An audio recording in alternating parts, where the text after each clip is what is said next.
Salve, salve aí quem é da terra de proximidade. É nóis, tamo junto. Bom, o episódio começa com um maluco de cabelo de cebola reclamando horrores que a trava eletrônica no seu prédio deu defeito. O cara reclamou tanto que perdeu a razão. O problema é que o karma é instantâneo, do nada um espírito aparece e o resto é história.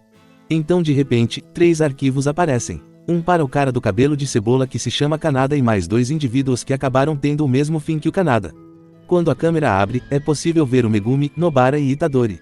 O trio olha através dos arquivos porque foram chamados para investigar e descobrir se o espírito que lambeu lambeu todos. Dirigindo o carro tem a nova personagem que se chama Nitakari. Ela tem a mesma função que o Ijishi, só que com menos ibope. Dito isso, a investigação inicial apontou que as 3 vítimas reclamaram sobre a mesma coisa, problemas na tranca eletrônica. Nobara sugeriu que se é assim mesmo, só pode ser o mesmo espírito. Mas, sabe como é? Nunca é bom dar certeza sem investigar o suficiente. E além dessa coincidência, Nita também descobriu que os 3 frequentaram a mesma escola, então a missão atual é ir até um quarto colega e fazer umas perguntinhas. Mas a missão já começou errado. A testemunha acabou indo de arrasta também. E apesar de não ter trava eletrônica em casa, a vítima reclamou que a porta estava emperrando só com ele.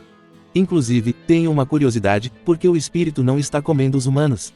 Ou está comendo uma parte específica e a censura não deixa passar. Ou talvez o espírito seja vegano, é bem possível. Mas é isso, depois de perder o informante, sobrou a escola, a única coisa que ligava todas as vítimas. Chegando lá, o grupo tromba 2 delinquentes e a Nobara já fica animada, querendo bater nos cara por nada.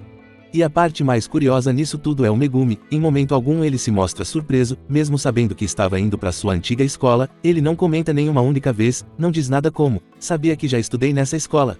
Ou algo como, que coincidência, estudei muitos anos nessa escola. É engraçado, porque Megumi dizer que estudou nela, não mudaria em nada a surpresa. E a cena seguiria tão surpreendente quanto é, descobrir que o Megumi era o senhor dos delinquentes, quentes. Bom, enquanto Nobara e Itadori estão surpresos de que o Megumi já foi um delinquente, o velho zelador da escola aparece e reconhece o Megumi e bom, como o Megumi estudou na escola, ele conhece o pessoal e por isso, ficou responsável pela entrevista. Papo vai e papo vem, os delinquentes revelam que tem uma trend famosa na região, o bang jump da ponte Azorashi. Uma ponte famosa por ser um ponto onde as pessoas vão para tirar a própria vida.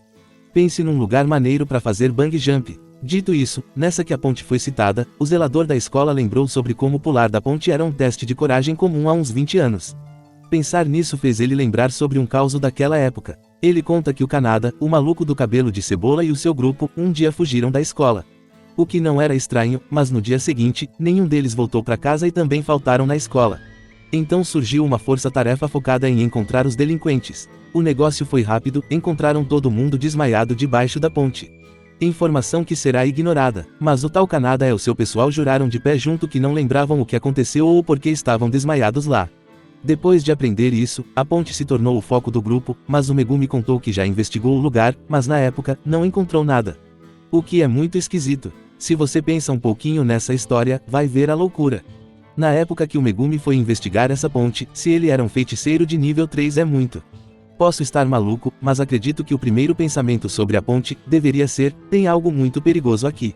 Um lugar famoso, todo mundo conta histórias sobre a ponte. A ponte é um local comum para as pessoas tirarem a vida. Olha o absurdo, como um lugar desses não tem um espírito.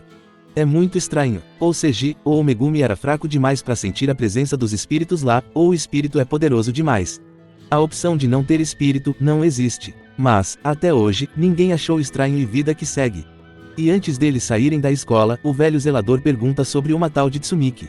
Revelando que a Tsumiki é irmã do Megumi. Ela já tinha aparecido durante o incidente do reformatório. Enquanto o Itadori e a Nobara ficam em choque com a revelação. O cenário muda e no outro lado, tem Geto e Mahito, a dupla está em um lugar sombrio.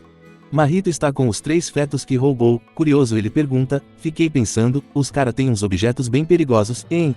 Tipo assim, pra que guardar uma coisa dessas? E o Geto, o senhor de todas as respostas, explicou: a escola e todos os xamãs existentes são uma farsa. Pra resumir, não tem quem consiga destruir os fetos, acredito que nem o Satoru consiga. E isso só vale para objetos especiais. Como o alto escalão não é forte o suficiente e nem busca formas para destruir os objetos.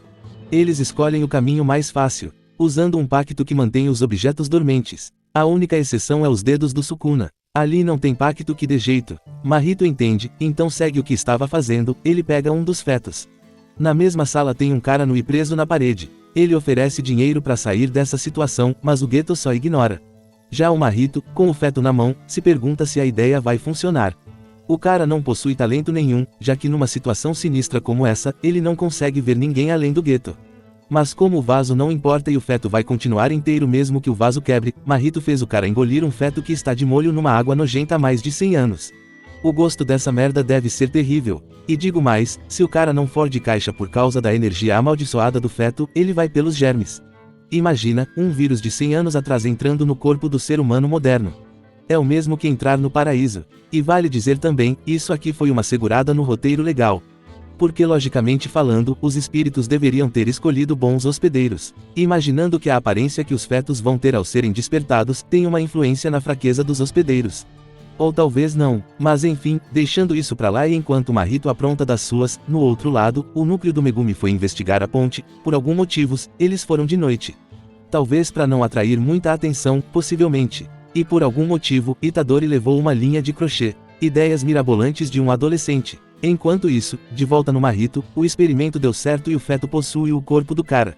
A possessão não foi nada suave e o resultado foi um corpo todo desfigurado, mas o Mahito tá nem aí e já manda o maluco numa missão. Então de volta na ponte, o trio Ternura não conseguiu nada. Passaram a noite toda zanzando e não sentiram nenhuma brisa espiritual. O que é muito estranho, é impossível um lugar como esse não ter espíritos.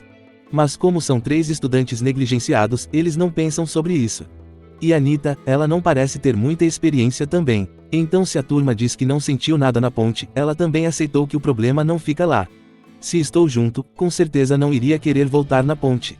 Mas, ainda comentaria, poxa, vocês não estão achando estranho um lugar cheio de histórias sombrias e famoso nessa região, não ter um único espírito? Tipo assim, não tô dizendo que o culpado está na ponte ou embaixo dela, mas como um lugar desses não tem um espírito. Nem um Zé da Ruela, nem um pé que foi rapado. Não tem nem pequeninos. Esquisito certo, mas isso passa. Anita levantou a ideia sobre pular, talvez o pulo seja o gatilho, mas foi para isso que o Itadori levou a linha de crochê. Uma corda deve ser muito caro, fora que o pessoal não parece entender muito bem o conceito de bungee jump. Mas enfim, nessa que eles perderam a linha da investigação, surge o delinquente A, ele vem de bicicleta e no bagageiro está sua irmã. Uma coincidência completamente absurda, quais as chances? Mas, o ponto é que o cara chegou com a irmã que soube sobre a investigação do Megumi e como a ponte tinha alguma coisa a ver. Ela está bem preocupada e assustada. Ela revela que quando tinha 18 anos, ela foi na ponte à noite. A galera já ficou com pena, pensando coisas como coitada, não tem nem mais uma semana de vida. Mas para ter certeza, Anita perguntou se alguma coisa estranha aconteceu, algo que só ela perceberia. A moça diz que já faz alguns dias, sua família tem um comércio em casa, e recentemente, sempre que ela chega em casa, a porta está aberta. Mas isso só acontece com ela. O pessoal ficou logo como, nossa, que pena moça, já pensou em fazer uma lista de últimos desejos? Aí a mina disse do nada, ah é, porque quando eu fui eu e mais 2, tá entendendo, agora adivinha. Não consegue, né, mas aí eu falo, tua irmã foi junto Megumi. E nesse momento o pessoal começa a pensar em como salvar a garota. Aparentemente, o pessoal só foi de caixa, 2 semanas depois que perceberam algo estranho, e a moça ainda tem uma semana. Tempo de sobra, mas bem, de forma nada suspeita, Anita leva o delinquente A e sua irmã para casa. Gostaria de ver onde a bicicleta foi, mas depois disso, Megumi procura saber como a irmã está e pediu que alguém ficasse de guarda. Dito isso sempre foi estranho para mim. Primeiro que como já foi apresentado, a Tsumiki foi amaldiçoada e a forma que ela é apresentada, sempre me fez pensar que ela estaria em algum lugar da escola. Fora que é muito estranho como o Satoru nunca deu uma espiada nela. Que tipo de maldição é essa que os 6 olhos não consegue ver e identificar? Ou pior, ele nunca tentou examinar a garota, ele foi babaca nesse nível, não pode ser. Uma coisa é certo, sentido não faz. Mas é sobre isso, depois de descobrir que a irmã segue viva. Megumi também aprende que a missão deve subir de nível e xamãs de nível 2 podem não ser mais o suficiente. Porém, ele tem um problema na mão. A primeira opção é esperar que o Satoru volte de viagem, o que seria ainda nessa semana, bem a tempo para salvar a irmã do delinquente. Mas o problema é a Tsumiki. Ela está em coma, e se a maldição dela foi ativada, um drama que se o Megumi pensa mais 2 segundos, ele nem existe.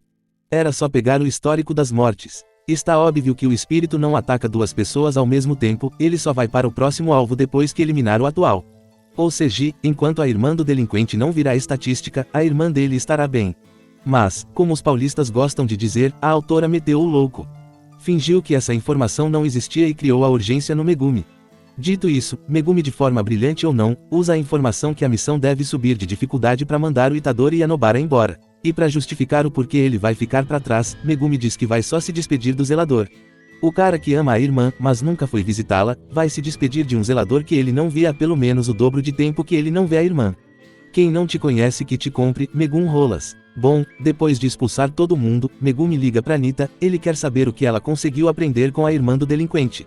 E Nita passa pra ele como o teste de coragem era feito, revelando que o ritual era feito embaixo da ponte. Informação que já tinha sido dita. Mas o pessoal ignorou completamente o zelador. Ele disse sobre como o cara do cabelo de cebola e os outros foram encontrados desmaiados embaixo da ponte. Aí onde Megumi investigou anos atrás e repetiu, ele investigou em cima da ponte. E das duas uma, ou é preguiça de descer e procurar embaixo da ponte ou é roteiro. De qualquer forma, Megumi é obrigado a ir de noite na ponte. O que torna a mentira dele ainda mais fácil de ser descoberta. Assim, a verdade é que a desculpa de se despedir não engana nem criança. Então Megumi vai na ponte e desce pelo desfiladeiro. Ele segue as instruções da Nita e atravessa a ponte por baixo. Ele percebeu o motivo pelo qual ele não conseguiu sentir o espírito. Mas de repente, Itadori e Nobara apareceram atrás dele, o que só mostra o quão despreparado o Megumi estava para essa missão. Aí o Megumi explica o porquê ficou tão desesperado. Sua irmã está hospitalizada e, com uma informação retirada da bunda, Megumi diz que o espírito só aparece para quem foi amaldiçoado. Ele também inventou que o espírito coloca uma maldição dentro do corpo da vítima. E por causa disso, não adianta por alguém para vigiar a irmã dele. E essas informações ele retirou do seu mais profundo rabo. E vale comentar, a primeira vez que a irmã do Megumi aparece com um selo na testa, pensei que ela estava assim na escola de Tóquio. Mas se ela estivesse na escola, seria impossível o Satoru não usar os 6 olhos nela, também não tinha como o espírito invadir a escola por causa da barreira do Tengen.